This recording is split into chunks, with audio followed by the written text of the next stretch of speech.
নমস্কার, জয় ইস্ট বেঙ্গল। আচ্ছা, এই ব্রাজিলের এই জার্সিটা পরেছি তার কারণ হচ্ছে মিগেল ফিগেরা। ওকে, আপনারা বলবেন যে আপনি এই মুহূর্তে কেন মিগেল ফিগেরাকে এত বেশি মনে করছেন। তার কারণ হচ্ছে যে ও আমাদেরকে আইএসএলটা দিয়ে গিয়েছে অন্যতম কান্ডার।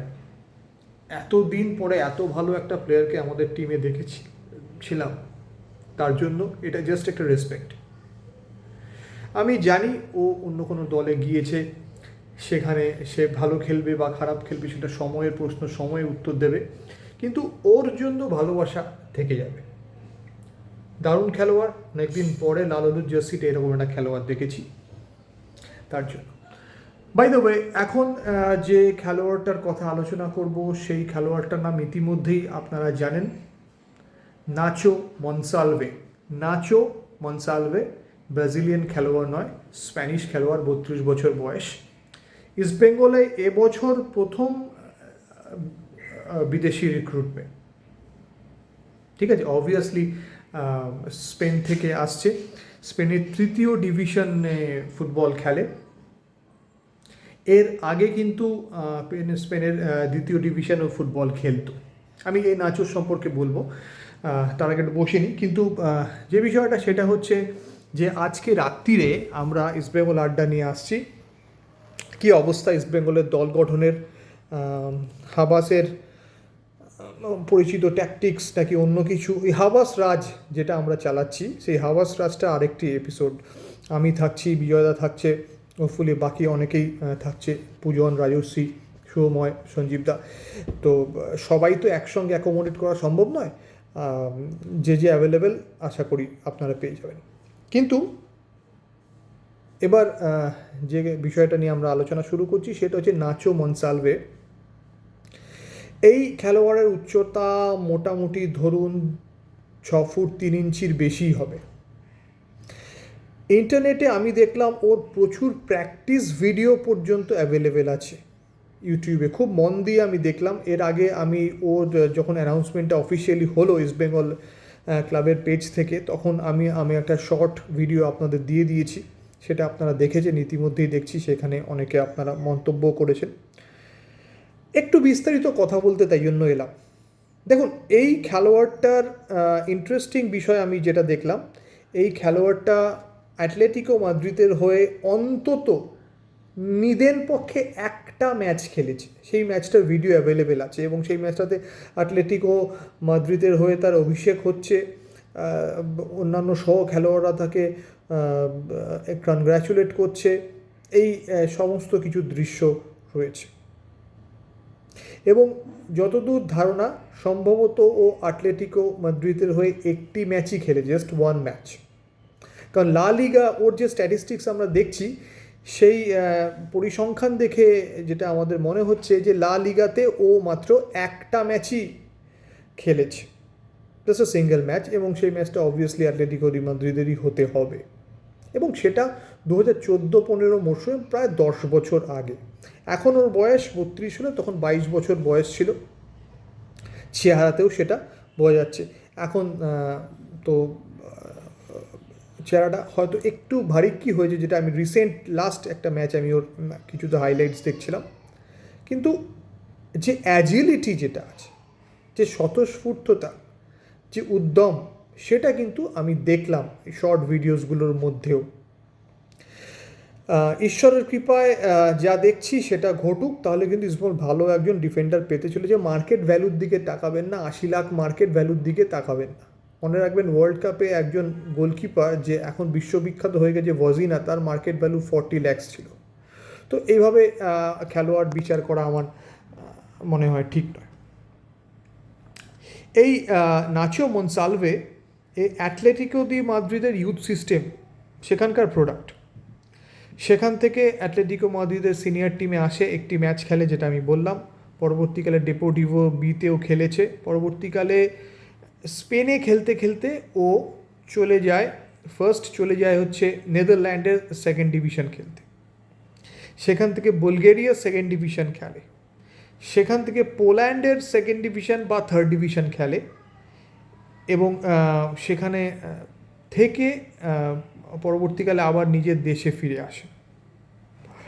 ইস্টবেঙ্গলে আসছে হারকিউলেস সিএফ বলে একটি দল থেকে, লাস্ট মরশুমেও খেলেছে, সেটা স্পেনের তৃতীয় ডিভিশনের একটি দল। এর আগে ইডেন্স বলে একটি দলে খেলেছে, যেটি কিনা স্পেনের সেকেন্ড ডিভিশন বলা যেতে পারে।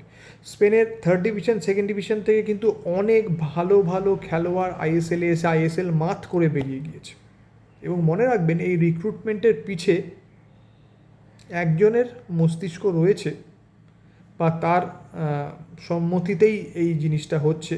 তার নাম হচ্ছে অ্যান্টোনিও লোপেস হাবাস, নিজে একজন স্প্যানিশ, এবং অ্যাটলেটিকো মাদ্রিদকে ভারতে যেসব কোচ এই মুহূর্তে কোচিং করান তাদের থেকে কয়েকশো গুণ বেশি চেনেন এই ভদ্রলোক। অ্যাটলেটিকো দি কলকাতার কোচ হয়ে কিন্তু উনি ভারতে এসেছিলেন। আচ্ছা, যাকে সে কথা, সেটা হচ্ছে যে দেখুন, যেটা দেখলাম যে পোল্যান্ডে যখন ও লিগ ফুটবল খেলতো নাচো মনসালভে, তখন 40টা ম্যাচের মধ্যে 4টে গোল রয়েছে। এর আগে নেদারল্যান্ডেও যে যখন লিগ ফুটবল খেলতো সেখানেও 30টা 22টা 23টা ম্যাচের মধ্যে 3টে গোল রয়েছে। সারা জীবনে প্রচুর গোল করেছে সেটা নয়, কিন্তু ভিডিওসগুলো দেখে যেটা মনে হচ্ছে যে নো ননসেন্স ডিফেন্ডার। দেখুন, এইটা বলতে গেলে টেকনিক্যালি আমার মনে হয় যে কোচেরা খুব ভালো ব্যাখ্যা করতে পারবে। আমার যেটা মনে হয়, আমার সামনে 3-4জন ডিফেন্ডারের প্রতিচ্ছবি ঘোরে। একজন ধরুন কেভিন সিভিয়ে, যার বদলে ও এসছে বলে মনে করা হচ্ছে। এই কেভিন সিভিয়ে এমন একজন ডিফেন্ডার যাকে দেখে বিশাল বপু চেহারা মনে হয় না, খুব টাফ মনে হয় না, ইজ রিয়েলি সুইট লুকিং গাই, কিন্তু মাঠে আগুন ঝরায়। ওপরে গিয়ে গোল করে দিচ্ছে, নিচে গিয়ে নো ননসেন্স ডিফেন্ডিং করছে। 3-ম্যান ডিফেন্সে কিন্তু আনোয়ার আলীর সঙ্গে ও একটা সম্পদ, যেটা অস্কার বুজন ওকে এভাবে ইউজ করতো। কিন্তু আপনাদের আমার ধারণা ও এই রকম নয়। ধারণা আমি আবার বলছি, আমার ধারণা ও এই রকম নয়। আমার ধারণা ও অনেকটা জর্ডন এলসে টাইপ। জর্ডন এলসেকে আপনাদের সকলের মনে থাকবে, আমাদের দুর্ভাগ্য যে আমরা ওকে পেলাম না, সেভাবে পেলাম না। জর্ডন এলসেকে কার্লোস কোদ্রো ঠিক যেভাবে ব্যবহার করতে, নো ননসেন্স ডিফেন্ডিং। আমার ধারণা ও একটু ডিস্ট্রাকটিভ ডিফেন্ডিং বক্সের মধ্যে করতে ভালোবাসে, বক্স বা বক্সের থেকে একটু এগিয়ে বা নিজেদের অর্ধে, যেটা মনে হলো আর কি। আরেকজন ডিফেন্ডারের কথা আমি বলতে পারি, জনি অ্যাকোস্টা। হিজ এ প্রাইম, হিজ এ ক্লাস। ওর পাশাপাশি আমি কাউকেই ইদানিং রাখতে পারি না। তো আমার ধারণা জর্ডন এলসের সঙ্গে কিছুটা মিল থাকলেও থাকতে পারে Nacho Monsalve, maybe. It's too early to comment anything.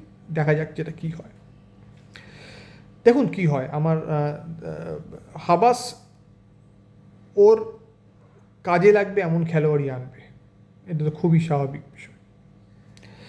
Kevin সিভিয়ে কি ইচ্ছা করে ইস্টবেঙ্গল ছাড়লো, নাকি ইস্টবেঙ্গল ওর সঙ্গে যোগাযোগ করতে চায়নি, নাকি আবার হাবাসের খুব পছন্দের তালিকায়ও ছিল না? এই প্রশ্নেরও তো উত্তর এখনও অজানা, পরবর্তীকালে জানা যাবে। ঠিক আছে, তো একজনের আমরা ইউসুফ এজেরি দেখেছি, অসাধারণ খেলোয়াড়। আমি ওর ওপরও রেসপেক্ট রয়েছে অনেক। ও কিন্তু ইস্টবেঙ্গল যখন ছেড়ে একটা আবেগঘন বার্তাও দিয়েছে, সেখানে কিন্তু ও একটু নিজে ভারাক্রান্ত হৃদয়ের কথা বলতে চেয়েছে বলে আমাদের মনে হয়েছে, হয়তো খেলতে চেয়েছিল, কিন্তু হাবাসের অ্যাপ্রুভাল হয়তো পাওয়া যায়নি, ব্যাপারটা সেটাও হতে পারে, তাই নাকি? তো নাচো মনসালভের পারফরমেন্সই বলবে সে কীরকম হবে। ওর যে ট্রেনিং সেশনগুলো আমার দেখে মনে হচ্ছে যে ও ফিটনেস, আমার মনে হয় যে লাস্ট ইয়ার যখন খেলেছে, সুতরাং খুব একটা পিছিয়েও থাকবে না। আর যেসব দেশগুলোতে খেলেছে, যত পোল্যান্ড বলুন, বালগেরিয়া বলুন, যত টাফ ফুটবল সেখানে খেলা হয়। তো দেখা যাক কী হয়, বল প্লেয়িং ডিফেন্ডার নাকি অন্যরকম কোনো রোলে ওকে দেখা যেতে পারে।